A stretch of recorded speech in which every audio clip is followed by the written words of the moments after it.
হ্যাঁ তো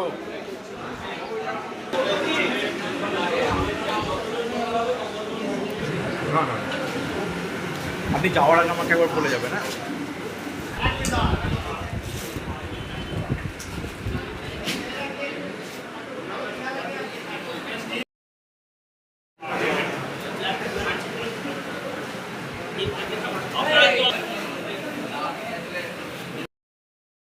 যে গ্রীষ্মকালে ব্লাড ব্যাঙ্কগুলিতে একটা রক্তের হাহাকার দেখা যায়। আমরা বিদ্যাপনপল্লী রোড ক্লাবের পরিচালনায় প্রতি বছর এই গ্রীষ্মকালে বিশেষ করে জুন মাসের প্রথম রবিবার আমরা চুঁচুড়া ইমামবাড়া হসপিটালের সহযোগিতায় আমরা এই রক্তদান শিবিরের আয়োজন করে থাকি এবং প্রতি বছর 100-র ওপরে রক্তদাতা তারা স্বেচ্ছায় এসে এই রক্তদান শিবিরে রক্তদান করেন। এখনও পর্যন্ত প্রায় 25-30 জন মতন রক্তদাতা তাদের রক্ত দিয়েছেন।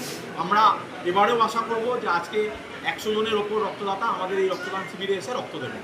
আজকে আনুষ্ঠানিক উদ্বোধন কে করবেন? আমাদের আজকের আনুষ্ঠানিক উদ্বোধন করেছেন আমাদের এখানকার একজন বিশিষ্ট চিকিৎসক ডক্টর নিখিল রঞ্জন মুখার্জি মহাশয়। এছাড়াও সঙ্গে ছিলেন আমাদের কীর্তিবাবু, শ্যামসুন্দরবাবু এবং কিশোরী মোহন ধর মহাশয়, শ্রমজীবী হসপিটাল। আপনার নাম? আমি ডক্টর দেবজ্যোতি ঘোষ, আমি সম্পাদক। এছাড়াও সনদদা আছেন, কুমুদবাবু আছেন এবং আমাদের সভাপতি সুনীল কুমার রায় আছেন।